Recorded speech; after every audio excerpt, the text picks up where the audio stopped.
அஸ்ஸலாமு அலைக்கும் வரஹ்மத்துல்லாஹி வபரகாத்துஹு. ஒரு இரவு வேளை நபி ஸல்லல்லாஹு அலைஹி வஸல்லம் அன்னவர்கள் பள்ளியில் தொழுகைக்காக நின்று கொண்டிருந்தார்கள்.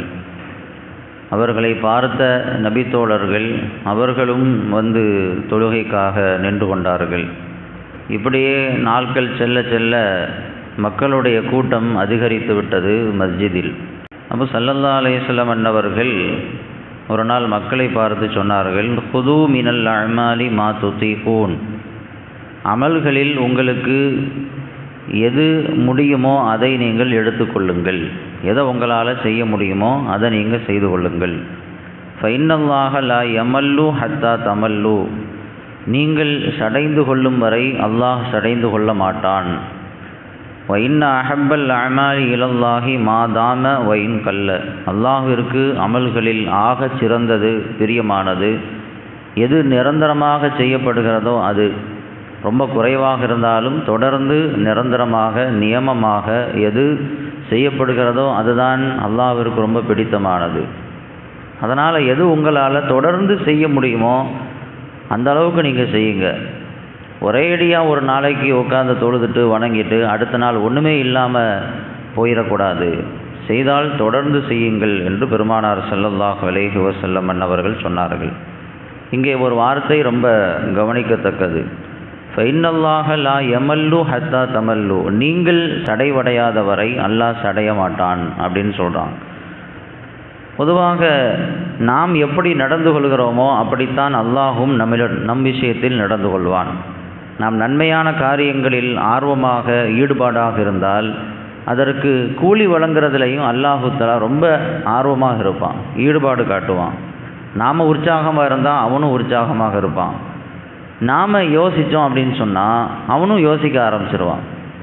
இப்படி செய்யணுமா, இந்த மாதிரி சதக்காக்கள் செய்யணுமா, ஜக்காத்து கொடுக்கணுமா அப்படின்னு சொல்லி ஒவ்வொரு விஷயத்துலையும் நாம் யோசிக்க ஆரம்பிச்சிட்டோம் அப்படின்னா நமக்கு கூலி வழங்கக்கூடிய இடத்துல இருக்கக்கூடிய ரப்புல் ஆலமீன் அவனும் இவனுக்கு கூலி கொடுக்கணுமா அப்படின்னு அவனும் தயங்க ஆரம்பிச்சிருவான். நாம் எப்படி நடந்து கொள்கிறோமோ அப்படித்தான் அவனும் நடந்து கொள்வான். நாம் அவனை நோக்கி முன்னோக்கி வந்தால் அவனும் நம்மை நோக்கி முன்னோக்கி வருவான். அவனை நாம் நெருங்க வேண்டும் என்று ஆசைப்பட்டால் அவன் நம்மை நெருக்கிக் கொள்வான். நாம் நெருங்கணுமா கிட்ட போகணுமா அப்படின்னு யோசித்தா அவனும் யோசிக்க தான் செய்வான். நம்ம விஷயத்தில் நம்ம அடிக்கடி கேள்விப்பட்ட விஷயம், பெருமானார் ஸல்லல்லாஹு அலைஹி வஸல்லம் அன்னவர்கள் சஹாபாக்களோடு அமர்ந்திருக்கிற பொழுது 3 நபர்கள் மஸ்ஜிதுக்கு வருவாங்க. பள்ளி நிரம்பி இருக்கும், அங்கங்கே சில இடங்களில் மக்கள் உட்கார்ற மாதிரி காலியான இடங்களும் இருக்கும். அந்த 3 நபர்கள் உள்ளே வந்து பார்ப்பாங்க. அதில் 2 பேர் உள்ளே வருவாங்க. ஒருத்தர் வந்து அப்படியே கடந்து உள்ள முன்னாடி ஒரு இடத்துல காலியாக இருக்குது அப்படின்னு சொல்லி முன்னாடி வந்து உட்காந்துருவார். இன்னொருத்தர் எதுக்கு நம்ம அவ்வளோ தூரம் போகணும் அப்படின்ட்டு பின்னாலேயே உட்காந்துருவார். இன்னொருத்தர் வந்து அவர் மஸ்ஜிதை விட்டும் அவர் வெளியே போயிடுவார். ஸல்லல்லாஹு அலைஹி வஸல்லம் அன்னவர்கள் இதை கவனித்து விட்டு சொல்வார்கள், அலா உஹ்பிருக்கும் அன் நஃபரி ஸலாஸா, 3 நபர்களை பற்றி உங்களுக்கு சொல்லட்டுமா அப்படின்னு கேட்பாங்க. அம்மா அஹதுஹும் ஃபாவா இலல்லா ஃபாவாஹுல்லா, அதில் ஒருத்தர் அல்லாஹ்வின் பக்கம் அவர் ஒதுங்கினார், எனவே அவரை அல்லாஹ் தன் பக்கம் ஒதுக்கி கொண்டான். முன்னாடி வந்து உட்காரன்னு சொல்லி வந்தாரா இல்லையா, அதனால் அவர் முன்னோக்கி வந்ததனால அல்லாஹும் அவரை தன் பக்கம் நெருக்கி கொண்டான். இன்னொருத்தர் எதுக்கு அவ்வளோ நம்ம வந்து முயற்சி பண்ணி அங்கே போய் உட்காரணும், எல்லாரும் பார்ப்பாங்க கொள்வாங்க அப்படின்னு தயக்கப்பட்டு கூச்சப்பட்டு அங்கேயே உட்கார்ந்தார். அதனால் அவர் விஷயத்தில் அல்லாஹும் தயக்கப்படுகிறான் நன்மைகளை வழங்குவதற்கு. 3வது நபர் எதுக்கு நாம் உட்காரணும் போயிடுவோம் அப்படின்னு போயிட்டார், புறக்கணித்து விட்டார், அல்லாஹும் அவரை புறக்கணித்து கொண்டான் என்று அருமை நாயகம் ரசூலுல்லாஹி ஸல்லல்லாஹு அலைஹி வஸல்லம் அன்னவர்கள் சொன்னார்கள். நாம் அவனின் பக்கம் முன்னோக்கி வர வேண்டும் என்று ஆசைப்பட்டு அதற்காக முயற்சித்தால் அல்லாஹும் நம்மை நெருக்கிக் கொள்வதற்கு அவன் நாடுவான். நாம் எதுவுமே செய்யலை அப்படின்னு சொன்னால் அல்லாஹும் கொஞ்சம் என்ன செய்வான், நம்ம விஷயத்தில் தயக்கம் காட்டுவோம். நாம் ஒரு ஸ்டெப்பு முன்னாடி வைக்கணும், அல்லாஹ்வுடைய பாதையில் போகிறதுக்கு, அல்லாஹ்வுக்காக நன்மைகளை செய்கிறதுக்கு ஒரு ஸ்டெப்பு முன்னால் வரணும். நாம் ஒரு ஸ்டெப்பு வந்தால் அவன் 2 ஸ்டெப்பு வருவான். ஹதீஸில் வருதா இல்லையா, நான் இந்த வன்னி அபிதீபி, என்னுடைய அடியான் என்னை பற்றி எப்படி நினைக்கிறானோ அந்த மாதிரி நான் நடந்துக்குவேன். அல்லாஹ் என்ன ரப்பு நல்லபடியாக வச்சுக்குவான்னு நினச்சா நல்லபடியாக வைப்பேன்.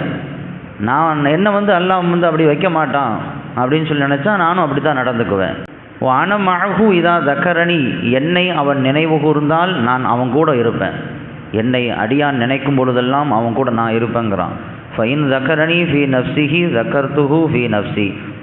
அவன் தனியாக என்னை நினைவு கூர்ந்தால் நானும் அவனை தனியாக நினைவு கூறுவேன். ஒரு கூட்டத்தில் வச்சு என்னை பற்றி அவன் நினைவு கூர்ந்தால், என்னை பற்றி பேசினா, அதை விட சிறந்த கூட்டத்தில் அவனை பற்றி நான் பேசுவேன். அல்லாஹ் சொல்கிறான், ஃபைன் தக்கர்ரப இலைய ஷிபரன் தக்கர்ரப்து இலைஹி திரான். என் பக்கம் ஒரு ஜான் அளவு நெருங்கி வந்தால் நான் அவனின் பக்கம் ஒரு முழம் அளவு நெருங்கி வருவேன். என் பக்கம் அவன் ஒரு முழம் நெருங்கி வந்தால் நான் 2 முழம் நெருங்கி வருவேன்.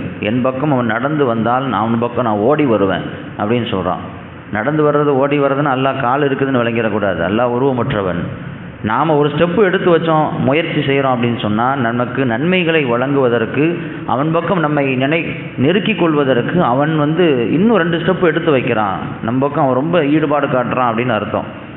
நாம் நடக்கிறத பொறுத்து தான் அவன் நடந்து கொள்வான். நாம் எப்படி நடக்கிறோமோ அதை மாதிரி தான் நம்ம விஷயத்தில் அவன் நடப்பான். நமக்கு சோதனைகள் வருது, கஷ்டங்கள் வருது, நெருக்கடிகள் வருது அப்படின்னு சொன்னால் நாம் ஏதாவது தப்பு செஞ்சுருப்போம். நாம் அவன் விஷயத்தில் ஏதாவது குறை வச்சுருப்போம். கடமைகளில் கவனம் இல்லாமல் இருந்திருப்போம். அவன் தடுத்த காரியங்களை செஞ்சுருப்போம். அவனுக்கு அதிருப்திப்படுற மாதிரியான விஷயங்கள் நடந்திருப்போம். அதனால் நமக்கு நம்ம விஷயத்தில் அவனும் அப்படி நடக்கிறான். ஹதீஸ் ஷரீஃபில் வருது, சில குற்றங்கள் நடக்கிற பொழுது சில சோதனைகள் சமுதாயத்தில் வரும். எந்த சமுதாயத்தில் அருவருப்பான காரியங்கள், அசிங்கமான விஷயங்கள் வெளிப்பட்டு அது பகிரங்கமாக செய்யப்படுகிறதோ, அசிங்கமான விஷயங்கள் ரொம்ப பகிரங்கமாக பட்டவர்த்தனமாக செய்யப்படுகிறதோ, அந்த இடத்துல அந்த சமுதாயத்தில் ரொம்ப மோசமான நோய்கள் வர ஆரம்பிச்சிடும். பசி பட்டினிகள் ஏற்பட ஆரம்பிச்சிடும் அப்படின்னு சொன்னாங்க. இன்றைக்கி நம்ம தெளிவாக வெளிப்படையாக பார்க்குறோம். எத்தனையோ அசிங்கமான விஷயங்கள் நடு ரோட்டில் நடக்குது, மக்களுடைய பார்வையில் படுற மாதிரி நடக்குது. அதனால தான் இன்றைக்கி மோசமான நோய்கள்லாம் இன்றைக்கி தீர்க்க முடியாத நோய்கள், அது நம்ம காலத்துக்கு முன்னால் வாழ்ந்தவங்களாம் எண்ணி பார்க்க முடியாத அளவிற்கு மோசமான நோய்கள்லாம் இன்றைக்கி அதிகமாக வருதா இல்லையா? அதுக்கு என்ன காரணம்னா அசிங்கமான விஷயங்கள் நடக்க ஆரம்பிச்சிருச்சு. ஸல்லல்லாஹு அலைஹி வஸல்லம் சொன்னார்கள், அளவையில் நிறுத்தலில் யார் குறை வைக்க ஆரம்பித்து விட்டார்களோ அந்த கூட்டத்தாருக்கு அல்லாஹு தஆலா பஞ்சத்தை ஏற்படுத்தி விடுவான். யார் ஜக்காத்து கொடுக்க மறுக்கிறாங்களோ அந்த கூட்டத்திற்கு மழையை தடுத்து விடுவான். அல்லாஹ்வுக்கும் ரசூலுக்கும் செய்த ஒப்பந்தத்தை யார் மீறி நடக்க ஆரம்பித்து விடுகிறார்களோ அந்த கூட்டத்தாருக்கு அவருடைய உரிமைகளை பறிக்கிற மாதிரியான அவர் விரும்பாத ஒரு ஆட்சியாளர்களை அவர்கள் மீது நாம் சுமத்தி விடுவோம் அப்படின்னு அல்லாஹு தஆலா சொல்வதாக பெருமானார் ஸல்லல்லாஹு அலைஹி சொன்னவர்கள் நமக்கு சொல்கிறார்கள். நாம் எப்படி நடக்கிறோமோ அதை பொறுத்து தான், அதற்கு தகுந்தாற் போல் தான் அல்லாஹ்வும் நம் விஷயத்தில் நடந்துக்குவான். பாவங்கள் தான் நமக்கு வரக்கூடிய சோதனைகளுக்கான காரணம். அதை நாம் விளங்குறதே இல்லை. அல்லாஹ் என் விஷயத்தில் இப்படி நடக்கிறான், அல்லாஹ் என் விஷயத்தில் இப்படி நடக்கிறான் அப்படின்னு அல்லாஹு மேலே நாம் என்ன செய்வோம், ஒவ்வொரு விஷயத்தையே சொல்லிகிட்டு இருப்போம். அதுக்கு காரணம் நான் தான் சொல்லி ஒவ்வொருத்தரும் விளங்குறதில்லை. அல்லாஹ்வுடைய விஷயத்தில் கடமைகளில் நாம் குறை வச்சுருவோம், பாவங்கள் செய்துக்கிட்டே இருப்போம். ஆனால் அல்லாஹ் என் விஷயத்தில் இப்படி நடக்கிறதில்ல, நான் கேட்குறதில்ல, அல்லாஹ் கொடுக்கறதில்ல, நான் நினைக்கிறது அல்லாஹ் செய்கிறதில்லைன்னு அல்லாஹ் மேலே நாம் என்ன செய்வோம், பழியை சுமத்திடுவோம். ஸல்லல்லாஹு அலைஹி வஸல்லம் சொன்னார்கள், அல்லாஹ்வை யார் அஞ்சு நடக்கிறார்களோ அவனுக்கு அனைத்தும் அஞ்சு நடக்க ஆரம்பிச்சிடும். அல்லாஹ் மீது ஒருத்தர் தவக்குல் தக்வாவோடு இருக்கிறான், இறையச்சமாக நடக்கிறான் அப்படின்னா அவனுக்கு எல்லாமே அஞ்சு நடக்கும். அல்லாஹ்வை பணிந்து நடந்தால் அவனுக்கு எல்லாமே பணிந்து நடக்க ஆரம்பிச்சிடும். இன்றைக்கி நாம் சொல்லுவோம், என் பொண்டாட்டி என்னை மதிக்கிறதில்ல, பிள்ளைங்க என் பேச்சு கேட்குறதில்ல அப்படிங்குவோம். ஆனால் அல்லாஹ்வுக்கு நாம் பயப்படாமல் இருப்போம், அல்லாஹ்வுக்கு நாம் அடிபணியாமல் இருப்போம். அல்லாஹ் விஷயத்தில் நாம் சரியாக நடந்துக்கிட்டால் நம்ம சுற்றி நடக்கக்கூடிய ஒவ்வொரு விஷயத்தையும் நமக்கு சாதகமாக அல்லாஹ் ஆக்கிடுவான். நாடு சரியில்லை, ஆட்சியாளர்கள் சரியில்லை அப்படின்னு சொல்லி நாட்டையும் ஆட்சி செய்யக்கூடிய ஆட்சியாளர்களையும் குறைச்சின்னு சொல்லிட்டு இருப்போம். ஆனால் நாம் சரியாக நடக்கிறோமா? நம்ம விஷயத்தில் நாம் மற்றவங்களுக்கு செய்ய வேண்டிய கடமைகளில் உரிமைகளில் சரியாக நடக்கிறோமா?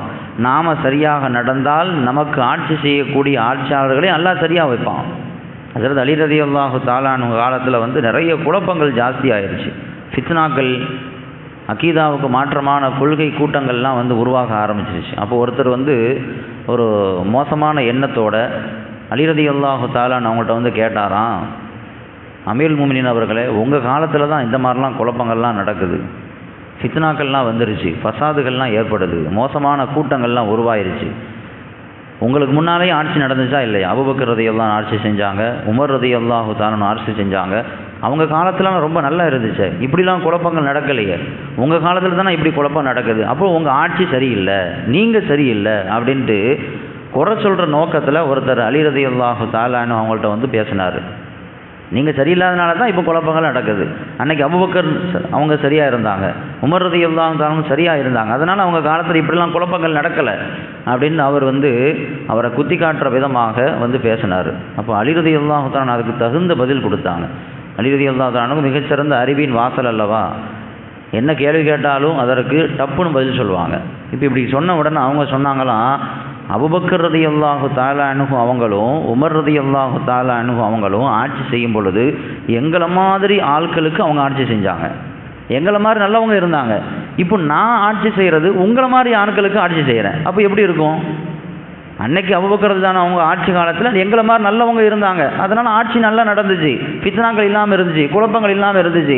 இன்றைக்கி அல்லாஹ் என்ன ஆட்சியாளனா வச்சுருக்கிறான், ஆனால் எனக்கு தந்த மக்களை உங்களை மாதிரியான மக்களாக இருக்கிறாங்க, அப்போ குழப்பங்கள் வரத்தானே செய்யும், ஃபித்னாக்கள் வரத்தானே செய்யும் அப்படின்னாங்களாம். அப்போ மக்கள் சரியாக இருந்தால் ஆட்சி சரியாக இருக்கும்.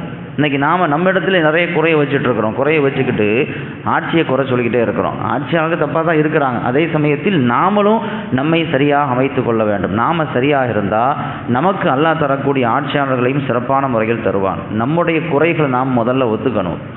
அதாவது ஆதம் அலைஹிஸ்ஸலாத்து வஸ்ஸலாம் மன்னவர்களும் ஹவ்வா அலைஹிஸ்ஸலாம் அவங்களும் சொர்க்கத்திலிருந்து பூமிக்கு வந்த உடனே அவங்க சொன்னாங்க, அல்லாஹ் என்ன சொர்க்கத்திலிருந்து இறக்கிட்டான்னு சொல்லலை, அவங்க அல்லாஹ் தான் இறக்கணும். ஆனால் அவங்க சொல்லும் பொழுது அல்லாஹ் எங்களை சொர்க்கத்திலேருந்து இறக்கிட்டான் அப்படின்னு சொல்லலை. என்ன சொன்னாங்கன்னா, ரப்பனா வலம்னா அன்புசனா, நாங்கள் எங்களுக்கு நாங்களே அநீதம் இழைத்து கொண்டோம், நாங்கள் தப்பு செஞ்சிட்டோம், அதனால் இப்படி வந்துட்டோம் அப்படின்னு சொன்னோம். யூனுஸ் அலைஹிஸ்ஸலாத்து வஸ்ஸலாம் மன்னவர்கள் மீன் வயிற்றுக்குள்ளே போனாங்களா இல்லையா?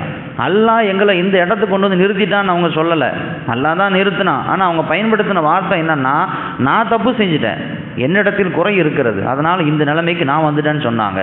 அப்போ நமக்கு ஏற்படக்கூடிய ஒவ்வொரு சூழ்நிலைகளையும் அல்லாஹ் தான் செய்தான் என்றாலும் நம்ம சொல்லும் பொழுது அல்லாஹ் செஞ்சான்னு சொல்லக்கூடாது. எங்கிட்ட குறை இருக்குது, எங்கிட்ட தப்பு இருக்குது, எங்கிட்ட பலவீனம் இருக்குது, எங்கிட்ட ஈமானில் குறைபாடு இருக்குது, அதனால் நான் இப்படி வந்துட்டேன்னு சொல்லணும். நாம் நடக்கிறதை பொறுத்து தான் அல்லாஹ் நம்ம விஷயத்தில் நடந்து கொள்வான். அல்லாஹ் தஆலா அவன் விஷயத்தில் சரியாக நடந்து கொள்ள தௌஃபீக் செய்வானாக. வாஹிரு தஅவானா அல்ஹம்துலில்லாஹ்.